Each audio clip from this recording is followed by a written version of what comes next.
Blog Talk Radio.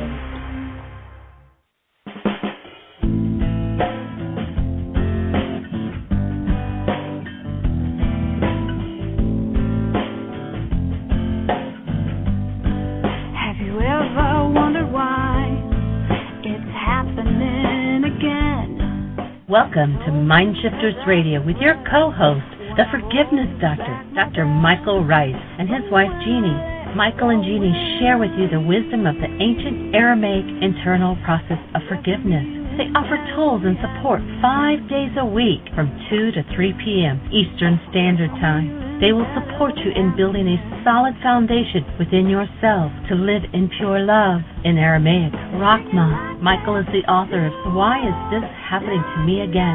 For more information on Michael and Jeannie, please visit www.whyagain.com.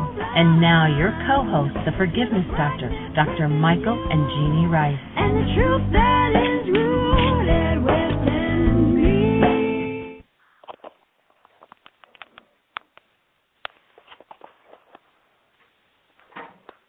Hi, and welcome to Mind Shifters Radio with the Forgiveness Doctor, Dr. Michael Ryce. And our call-in number is 646-200-4169. And welcome, Michael, and we already have David and Tim on the line as well. And good day. Awesome. Good morning, everybody. How do you be this morning, Dr. Tim and David? Wonderful. Good, very well.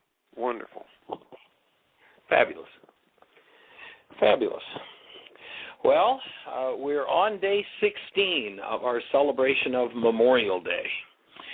And for those who haven't been with us, we have decided to celebrate Memorial Day in a little different way than most people celebrate Memorial Day, and that is going out and getting drunk and making hamburgers and having a party, having a day off work.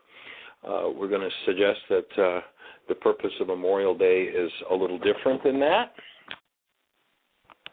and that we really want to honor those who have been forced to kill others, to be killed, to be wounded, maimed, emotionally or physically, and honor those families who have had to deal with that atrocity and insanity on planet Earth.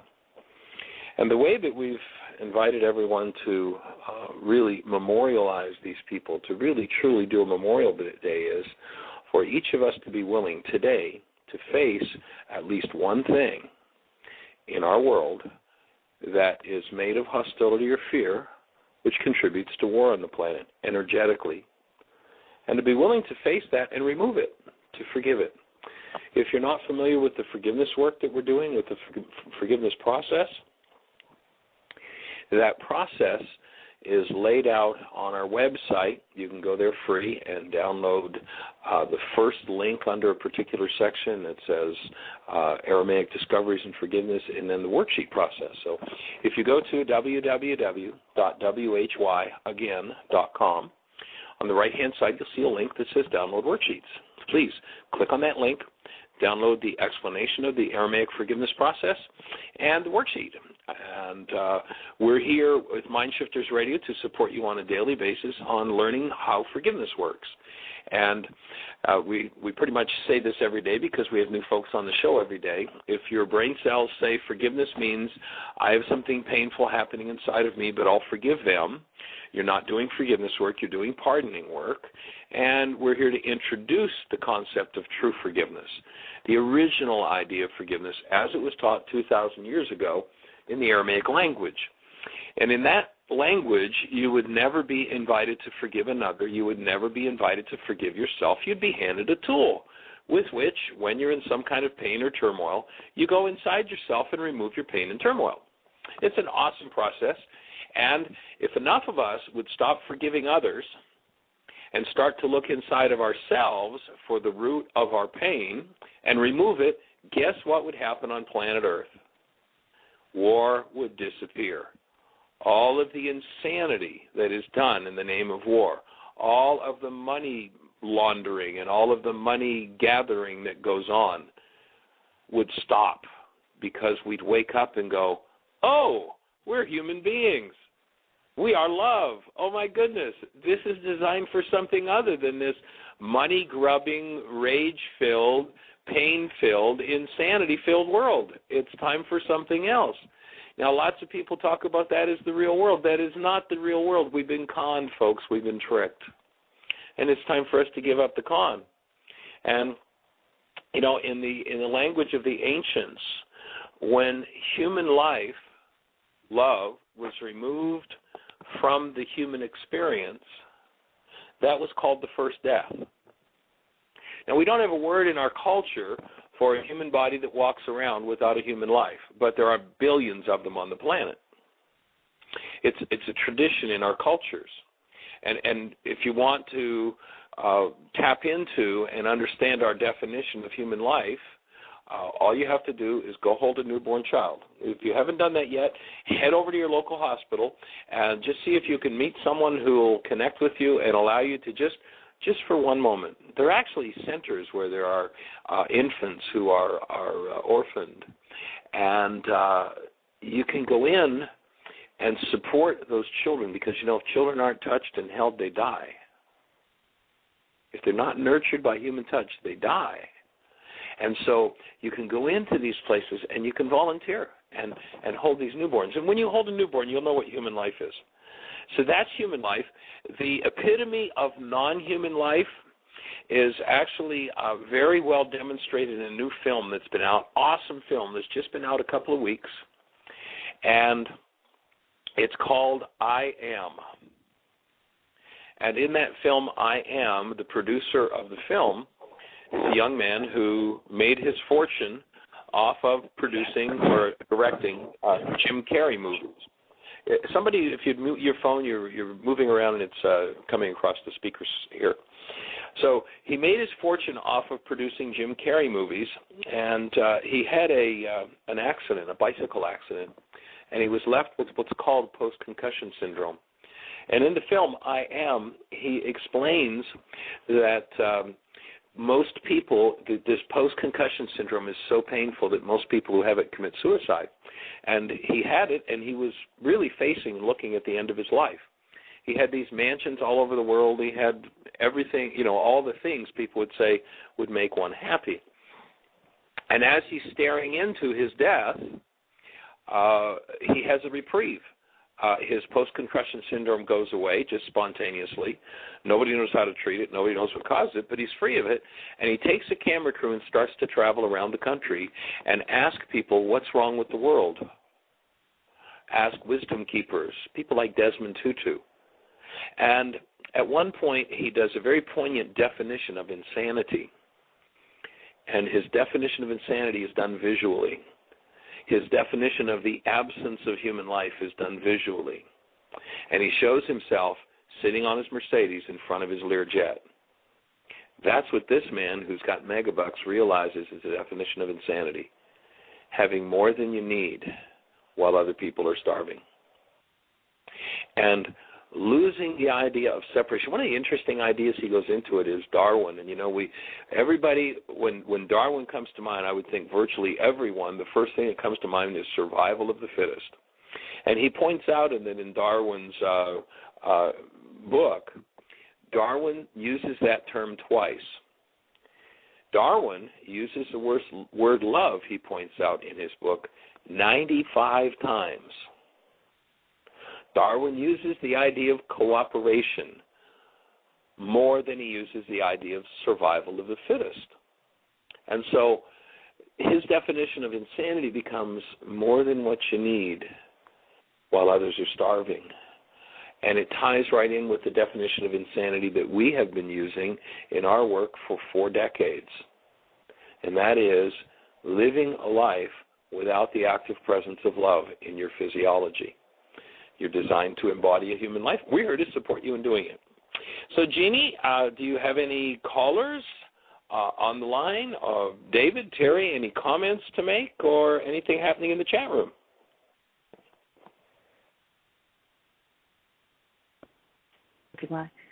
Hi.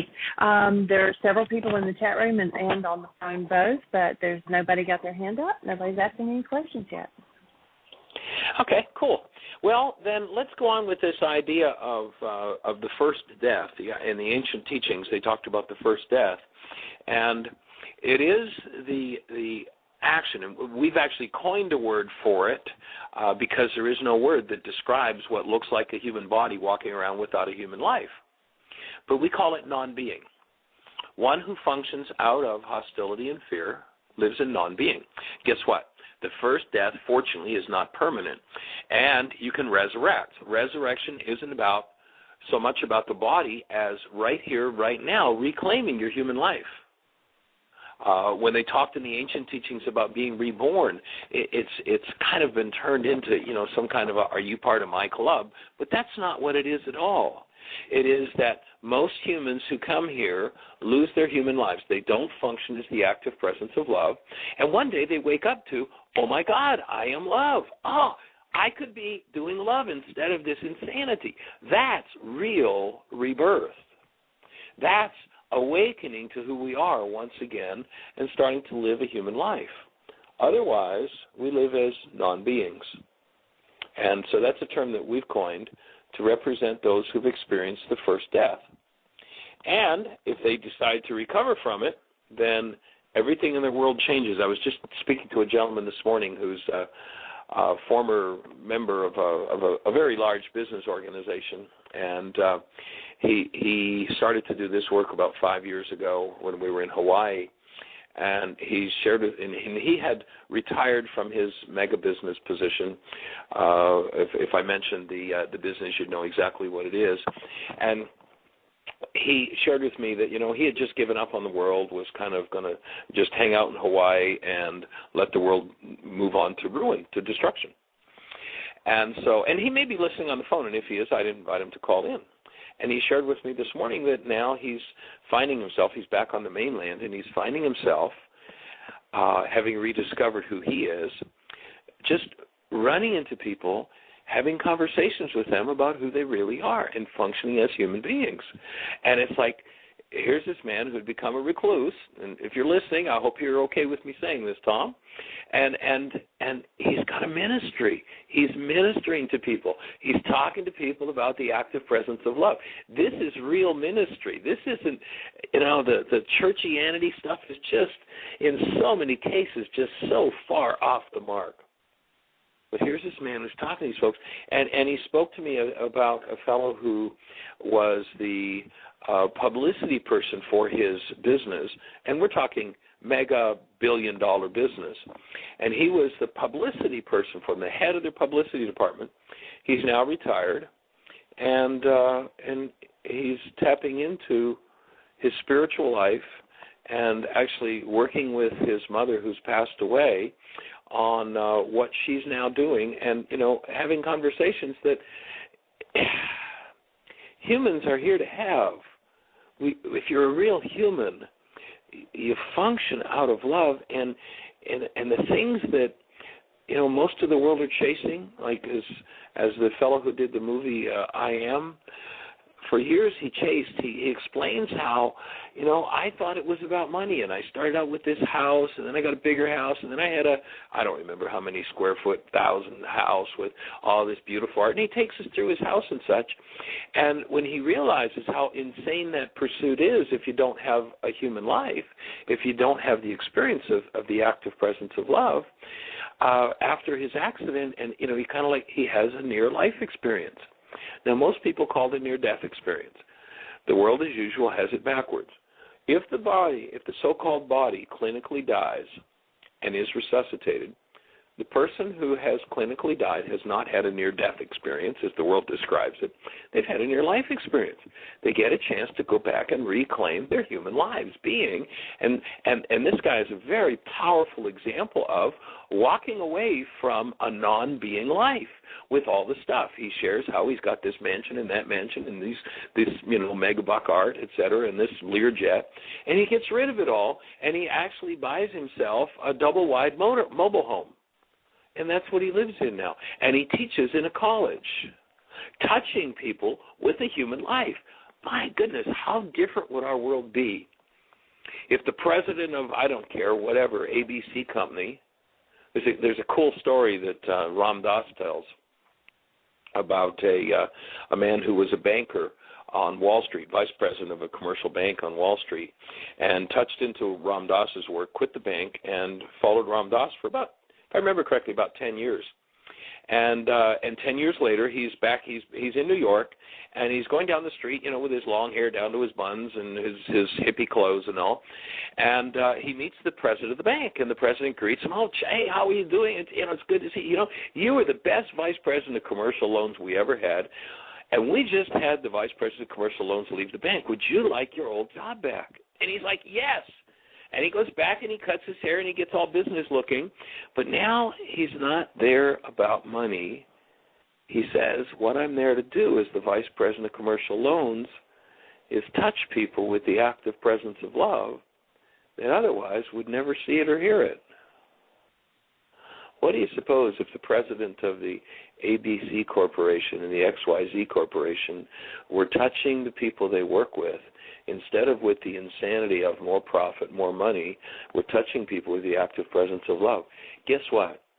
War would disappear from planet Earth.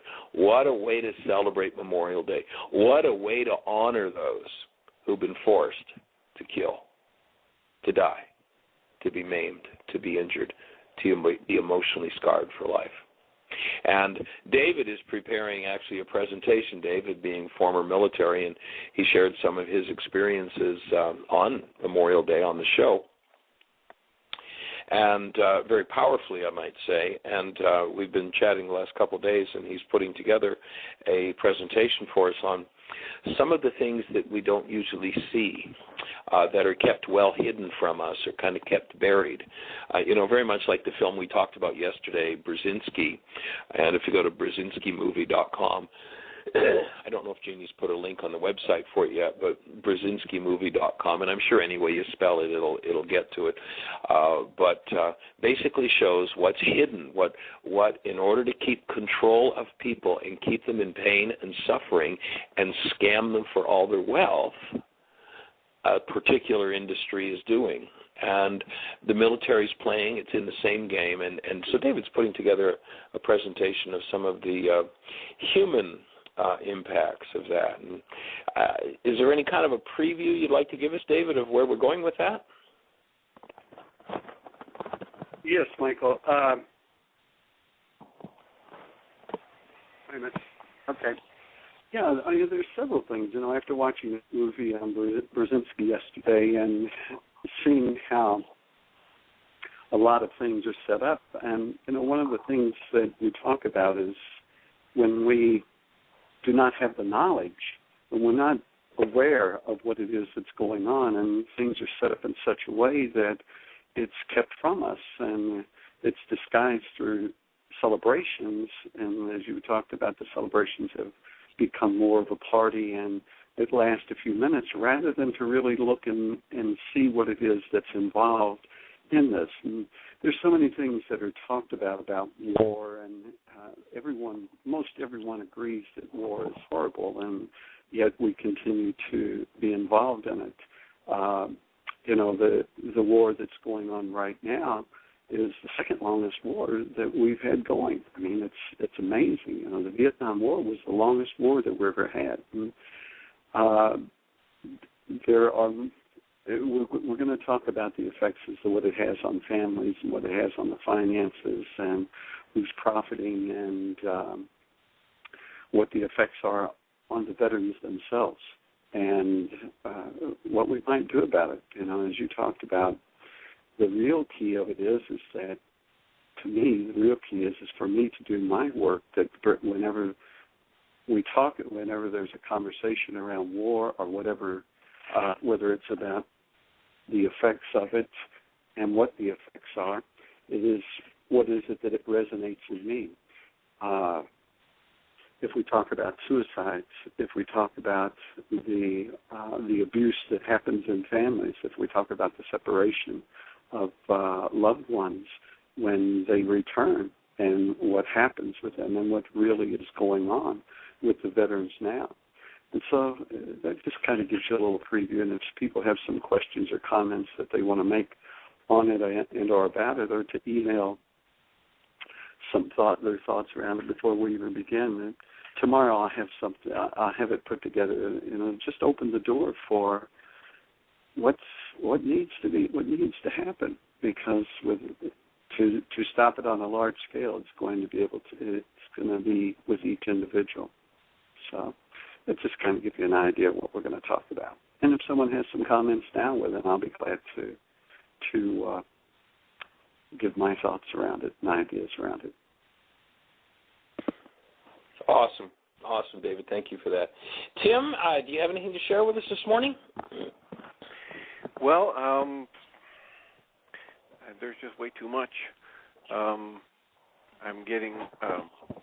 sent you a link to a video that's on YouTube about a mother who was at breakfast one day and her child had a very strong allergic reaction, and prior to that she had no interest in hearing about food or food additives, but that sparked her to become very interested, and so her talk, it's about an 18-minute talk. It's on TED. It's also on YouTube, about the modified growth hormones they put in our food and how it's causing so many problems across the U.S. and how all of the other major countries refuse to put that stuff in their food because it hasn't been proven safe. And right. The U.S. in 94 and 97 took a different tack and said, well, we're going to put it in because it hasn't been proven harmful yet. Right, yep. And how it has increased the cancer rates and it has increased the allergies. The peanut allergies have more than doubled, and milk allergies are off the charts because this modified growth hormone is in the food. So that's another video that's out there that, again, I think needs us all to do our work and focus on love and remove anything in our system that's less than love so that can be overcome. Yeah, if you go to the Burzynski movie website, you can email Burzynski's producer, a guy named, I thought it was Mercola, but it's not. It's I think it's Merkel is his name, and I may not be pronouncing it correctly. But anyway, you can email him, and I actually emailed him this morning, acknowledge him for the absolutely professional production he did of the Burzynski movie, and that is an illustration of a principle that's controlling most of our world, the non-being mind. And so that would be another topic that he could do an expose on, is exactly that one, because it's precisely the same thing that he demonstrates in the Burzynski movie. A special interest takes hold, and it uses our supposed government in order to run and ruin people's lives. Yeah. And this woman's name is Robin O'Brien, ROBYN, O''BRIEN, and she gave this talk in this year. So you can search for her either on YouTube or on TED. And it's only an 18-minute talk, 18 and a half minutes, but it's powerful, and she's just a mother who stumbled across this, and now they're calling her the Erin Brockovich of food. And so... Well, that would be awesome to see her honored. Unfortunately, most of the intellectually guarded non-being minds will dismiss her as some kind of a paranoid and carry on with the brainwash that goes on in the culture that, hey, everything that we say is safe because we're making megabucks from it is safe, and everything that we say is healing is healing. And, Burzynski is just an example of that, and it's absolutely awesome to see that come forward into the world so crisply and so clearly to any mind that's interested in truth. They're going to get it and they're going to see it. And there's another. We're talking about the word we've coined, the non-being life. There's another video on TED which anybody might want to see, and that's the story of a neurobiologist. I forget exactly what her field was, but basically she worked with the brain, Jill Bolte Taylor, and I understand her video is on TED. And Jill got up one morning and is ready to exercise, and all of a sudden starts to realize that she's having a left brain stroke. And she watches in essence, she watches how her left brain world crumbles, all the drama, the trauma, the intellectuality, the non-being things that drive people in their worlds, and she comes back into an experience of her real true life, of a human life. It's a really powerful portrayal because she shares and shows exactly how this whole construct of the left brain is totally, completely false. And when the left brain stops functioning, it falls apart. And in essence, the left brain, when it stops functioning and its world falls apart, you get to be out of your mind. For years, we've been saying to people, in order to heal, you got to be out of your mind. In order to live a human life, you got to be out of your mind. And, of course, the first thing that we do with kids, pardon me, when we bring them into the world is we got to get you. And, you know, these schools, we've been in some major cities recently, and you see these ads for these schools that, you know, put your children in our hands by the age of 2.5 and we'll give you a genius. We will, you know, fill their minds with so much awesome and you'll have a money maker for life. And it's like, what an insanity. You know, the secrets are not hidden in the mind, or they are hidden by the mind. Life is not from the mind. The mind is supposed to be our servant. It's not supposed to be our master. And so, you know, when we actually shift, and people say, well, that's utopian, it's not possible. Excuse me, it is possible. It is happening. Take a look. Go watch those films. Watch Bolte Taylor. Watch this young lady that's, people would say, just a mom. What an awesome posture, what an awesome position to hold in the world, just a mom. And in fact, Jeannie, we haven't shared that story about moms on the show yet, and if you could, I don't have an internet connection here, but maybe you could jump over to that, and that we've got on the website, the link of the story about a mom and what really the story is, and you could share that with us. But if you watch these videos, you'll see that we see it is happening. Being is returning to the world in so many circles. Now, all we need to do is get it to the upper echelon of the military, and they're no different than any of us. You know, we're all the same. We're all made of the stuff called love. And no matter how deeply somebody's imbued in hostility, fear, rage, grief, pain, terror, violence, viciousness, I don't care how fully they are engaged in it, none of it's necessary, and it can all end. And all we have to do is realize who we are and start to move in direction of creating a world out of who we are.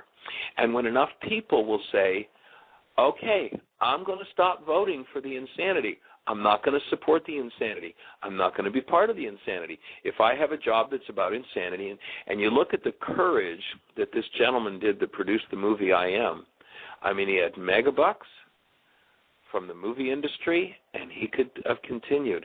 And he admits, he says in the movie, my industry is part of the problem.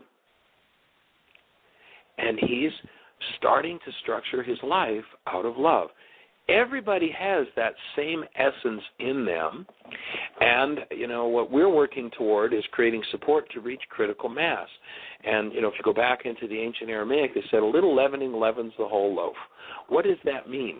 That means that if we can get enough human beings to come out of a non-being world and be resurrected into being, to put an end to what was called in the ancient teachings the first death, and actually function as love, not function as money makers, not function as machines, not function as manipulators, not function as killers, but rather function as love.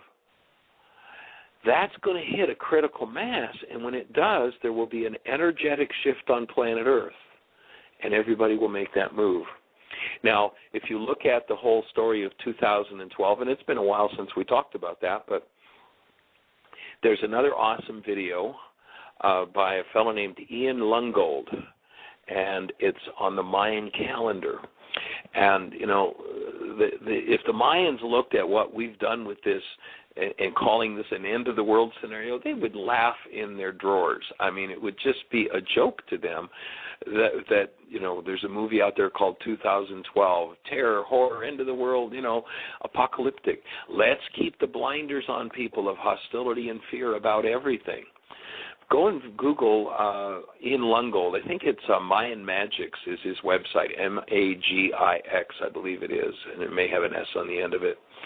And there's a really fabulous description of what the 2012 calendar thing is about. And it's not about the end of the world, and it's not about the end of a calendar. He explains that there are 3 Mayan calendars that the Mayans used, and this one in particular is one that people used on a daily basis. They would consult this calendar and look at what was the world's energy supporting them in today in their function. What was their purpose, and what was the world supporting them in? And he goes through how there are several stages and several periods identified, and the calendar goes back 16 or 17 billion years. And, for those who are into the creation, you have to be literal 7 days. In the Aramaic language, when they talk about the 7 days of creation, it doesn't talk about 7 24-hour periods. Now, if you want to stick to your Greek theology, hang with it, they're 24-hour days. That's not what's there. In the original language, it talks about periods. It doesn't talk about days. We're not talking about literal. Remember that those teachings, it even comes through in the Greek where it says to God, a day is like 1,000 years. So it's not about a specific 24-hour period, as many would want to do it. There are time periods that were called a day. There were stages. There were phases. And so what he explains is this 16.4 billion year calendar. It's been a couple of years since I watched it. And it goes through several stages, and we're in a stage right now, according to the Mayan calendar, where the energy is about control and manipulation, and that the shift is taking place and moving in a direction that will culminate in 2012, where the energetic shift will be to that of ethics and integrity. And just look at what's coming out. Look at this Burzynski movie. Look at Aaron Brockovich. Look at this film I Am, and there are just thousands of others, and millions of people around the world who are saying, let's wake up, folks. Now, in order to wake up, you need to let go of what doesn't belong. There is an energetic shift coming that will put an end to the world of control and power. And the power brokers and power mongers are struggling to keep a hold, but they're being exposed. Watch Burzynski. It's the principle that's operating in the military, in most businesses, in most churchianity. It's the same principle that's operating. And you get a really good bird's eye view of it and how sophisticated it is. Now, a lot of people want to be sophisticated. Folks, we've been conned again. The word sophistry comes from the word that describes a group of philosophers who were back in Greece and in centuries ago, and these people went around the country training for big bucks the children of the wealthy how to tell lies and make their lies look true. And, this Burzynski movie just exposes that whole thing, just like Aaron Brockovich exposes it, just like I Am exposes it. And the control and power and insanity that throws people's lives away for money is being exposed all over the globe. Forgiveness, if you've got fear about that, or if you're in that game of hostility and fear, if you're living a non-being life, there is absolutely no reason whatsoever to live there. You don't have to do it for another day. There is a tool. It's called forgiveness. And it's the tool with which you go inside yourself and remove what never belonged. The sophists took the tool, and through the Greek philosophy that's taught in most churchianity today, it presents that forgiveness as, somebody outside of you is the problem in your life. They caused all this fear in you. They caused all this pain in you, but you just forgive them. That's sophistry. That's telling a lie and making the lie look true. It's time for us to put an end to the lies. It's time for us to wake up, and we're here to support you in waking up. Jeannie, any callers? Michael? Anything? Yes, sir. Michael, let me just add, one of the things I like most about your discussion, I believe it was yesterday when you were talking about the Burzynski movie, is you suggested that people have a stack of worksheets with them Yes. when they go to watch that movie, because so many times when we hear about horrible injustice and greed causing pain and suffering for people, it stirs up within us our own sadness, our own judgment of ourself from times in the past when we have been greedy or we have hurt people, and we have the tendency to project that on others, thinking that they are causing me to be upset about their greed or about their hurting someone else. And you brought home again yesterday that the real thing to do is keep the focus of my awareness on me and my emotions and understand, truly train myself to understand I'm creating that from my own pain, from my own judgment of myself, and that's what needs to be dismantled so that the world has more of the active presence of love in its conscious awareness. As I am simply a part of the world's conscious awareness, as I focus my conscious awareness on my source's love rather than on my pain, I amplify and extend that. And I just wanted to add that. I thought that was so nice yesterday that you recommended that we have our worksheets with us, that we have whatever tools we know how to use to keep ourselves centered in love or returning back to the focus of love, even when we're learning about tragedies and horrors and greeds that are causing a ripple of something other than love. Good point, and that fits perfectly with our commitment to Memorial Day and to memorialize these folks who've gone through those horrors. This is day 16 of it, folks, and we're inviting you to pick up a worksheet and to look at something in your life. If you look at Burzynski and you go into rage. Now, one of my films, there was a time period when I would not go to a violent movie. And I one day had the guidance to go and see this horrible film, very violent, called The Island. And it's like, I'm not going to go. And my guidance was, you're going to go. I'm not going to go. You're going to go. Okay, I'll go. I sit there in the opening picture in the film, or the opening scene, somebody climbs over the back of a boat in the Bahamas and very graphically hacks off somebody's leg. And it's like, what the hell am I doing here? And the guidance I got back was, Michael, you have a belief in a world of bodies, of suffering and pain, and that's inside of you. Those little flickers of light on a screen can't cause anything in you, but they can show you what's in there. And if you're feeling it, it's not about what's happening on the screen. It's about what's happening in you. So sit here, breathe, and forgive this in you so that you don't have to go out and create it in your life to work through it. Because life is going to give us the opportunity to work through everything we've never wanted to work through and never wanted to look at.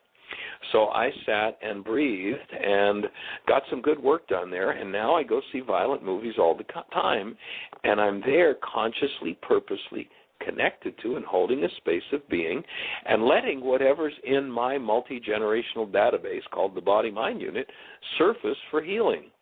And I was kind of, in a sense, pleasantly surprised when I watched Burzynski. I had some frustration come up for me that I had to work out and work through to forgive.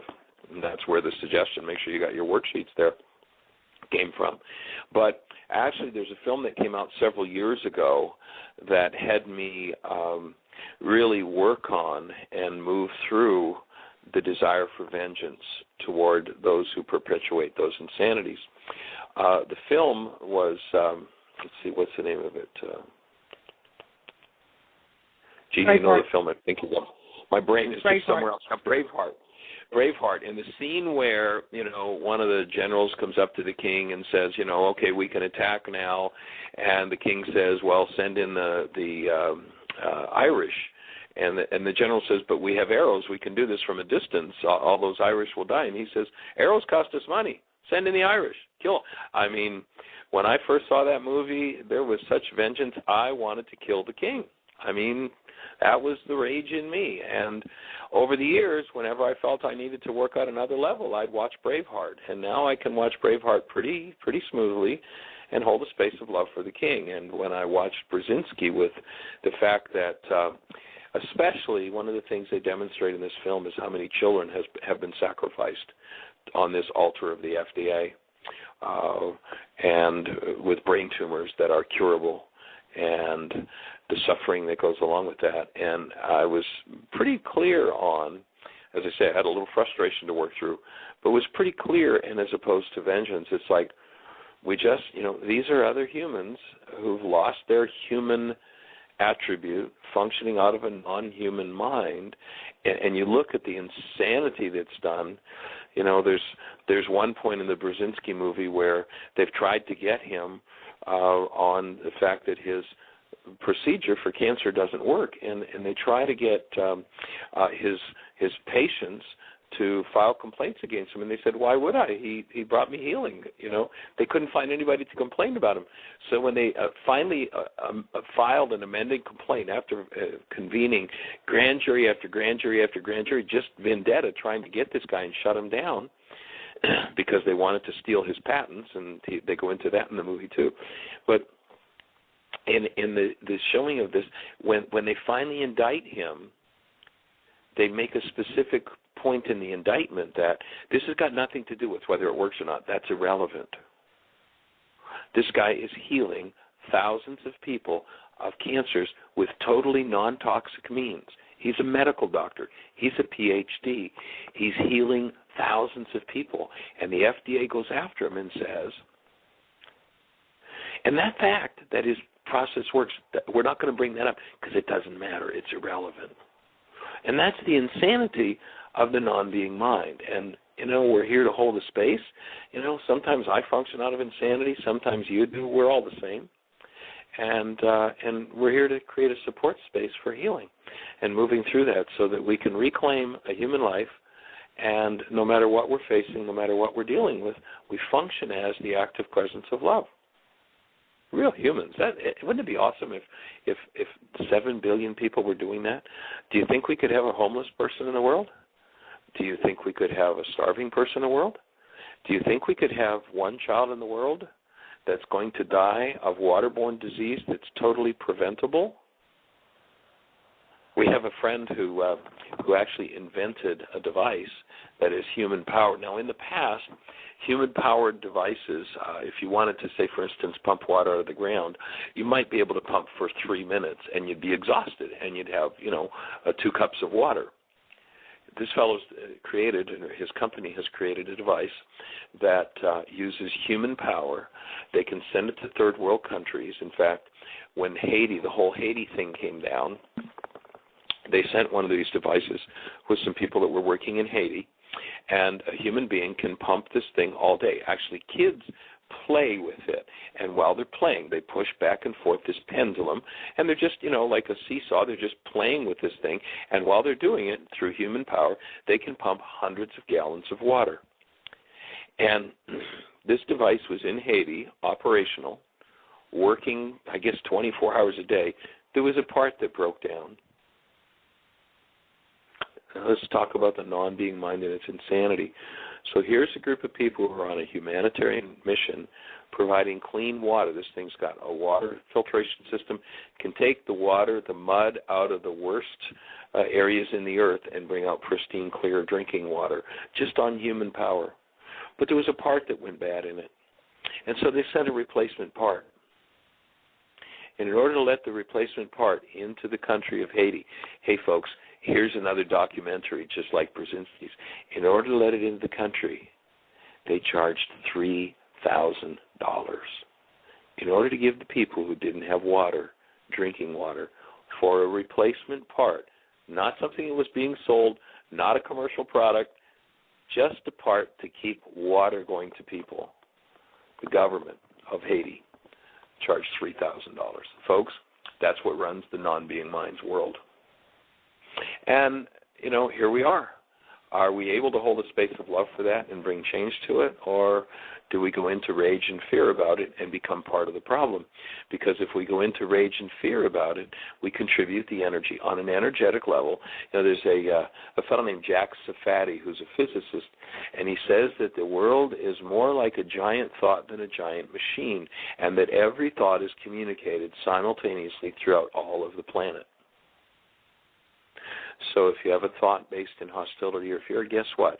You assist and create the world of hostility and fear. If you choose to be responsible, to stop your hostility and fear, right in the middle of the sentence, if you're willing to be held accountable and you're willing to go, oh, I'm in hostility or fear, oh, okay, I can stop my conversation now.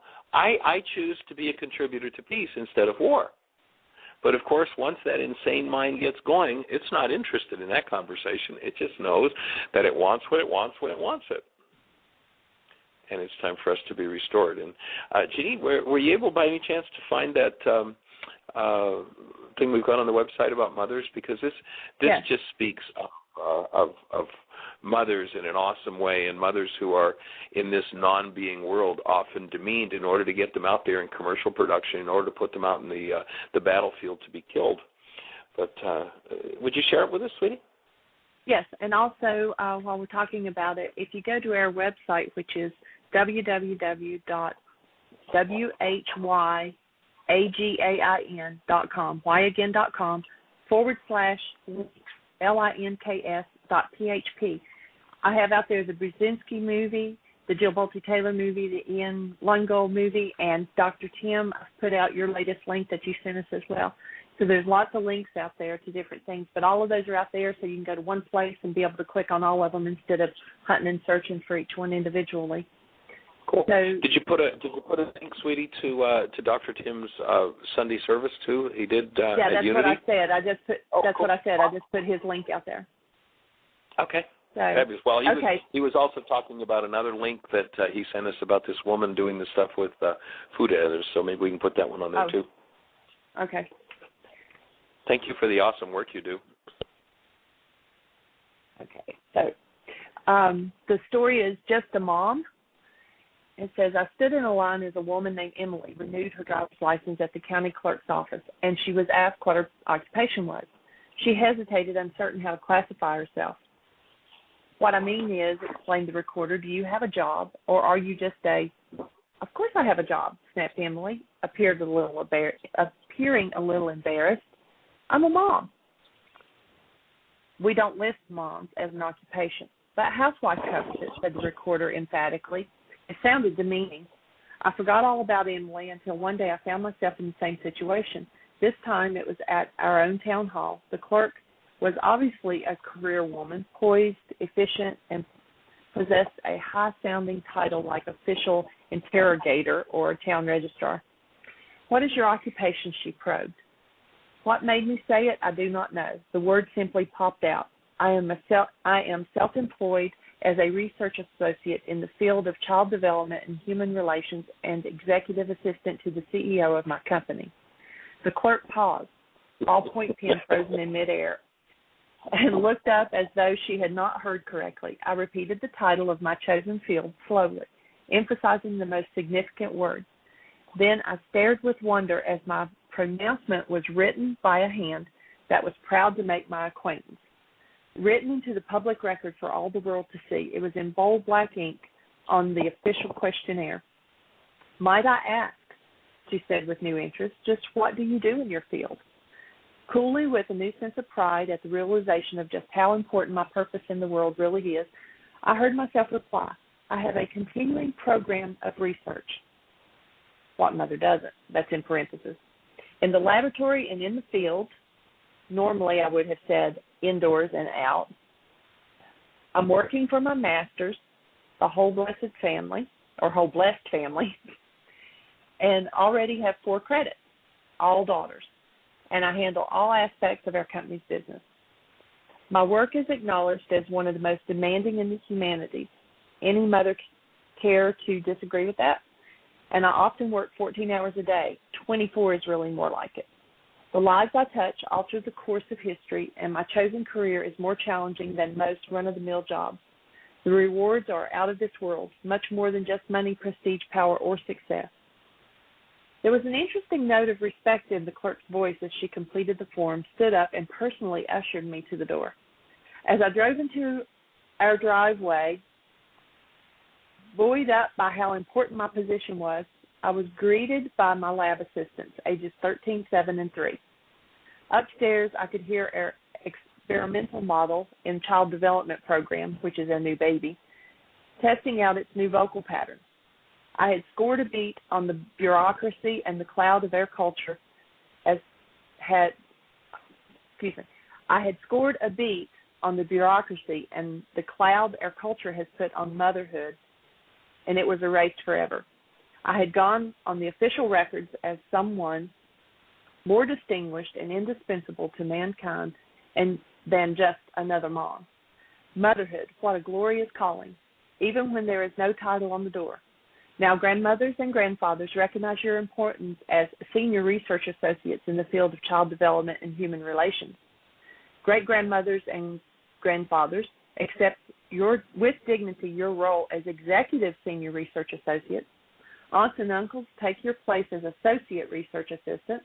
And dads, thanks for your part, your love and support for the most important human grouping in the whole world, our family. May your troubles be less, your blessings be more, and nothing but happiness comes through your door, and this be the best year yet of your eternal life.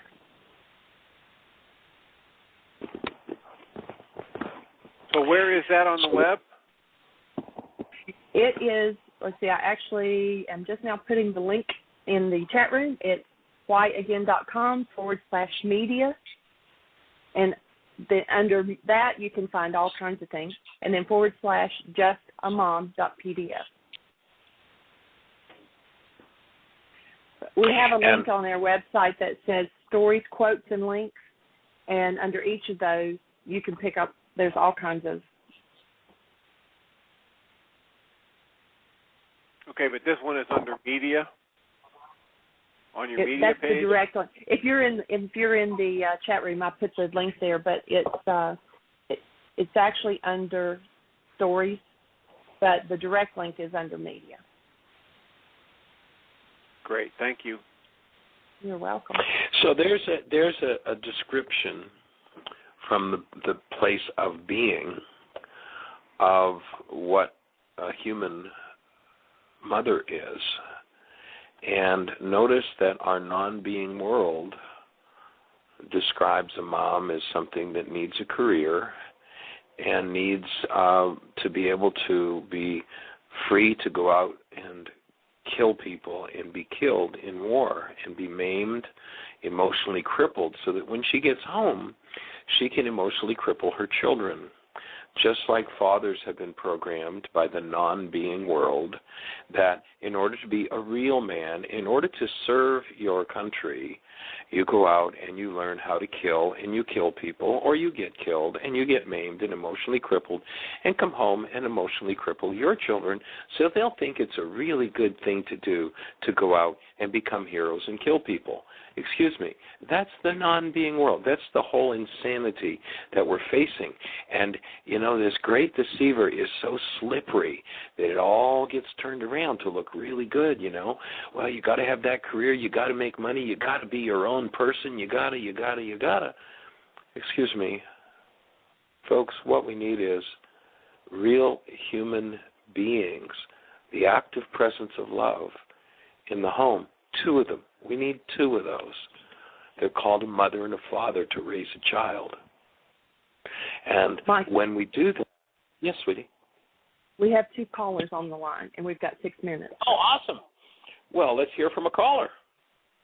Okay, the first one starts out, its initials, so it's WOR. You're on the line. Who do we have? Well, that one was a mess. All right, let's try the next one. It starts with PW3. You're on the air. All right, we've got jokers. Well, no, we've got non-being playing around, so okay, we'll just hold a blessing and carry on. Any other thoughts in the chat room? And, you know, maybe if, you know, we've had a few of those recently, I don't know, maybe it's going to get to the point we're going to have to somehow pre-screen them or do something, because it's just, like, I don't even know why they're bothering listening. Except, wake up, folks. Come on, wake up. Okay, this one I think might be genuine. Oh, they just disappeared. 804, I was just getting ready to click you on, and you disappeared, so if you could either press 1 or come back in. We've got about 5 minutes. Oh, there they are. Area code 804. You're on the air. Who do we have? We have the president of the International Fan Club for Dr. Michael Ryce calling from Mars. How are you today? I'm good, Edward. How are you? I'm feeling so good that I can only tell you that every time I'm in my non-being, the red light goes up and says, listen to Michael. Get in touch with what I'm thinking, and then I know that my feelings will absolutely be cleared, and I bring about peace and serenity. So thanks to you, Dr. Ryce. I'm following all the rules, and life is very full and rich for me right this moment. So, Edward, I acknowledge you for tapping in and choosing to live a life in being. How would you assess, or how would you express the difference between the moments that you've spent in non-being, and how many of them you had, and when did you start to move toward being, and what did that look like? Can you tell us? I think this would be something that would really inspire our other listeners who perhaps haven't put the pen to the paper yet and done the work. Well, that's a very insightful question, because one night in your group, I could hear myself expressing non-resistance, and you just got this grin, and all of a sudden I felt this rush of energy, of anxiety, and it felt like, gosh, this is what I've been dealing with since a child. Why don't you learn to listen first, Edward, and stop making a judgment on whether something is either right or wrong? Why don't you just try and be?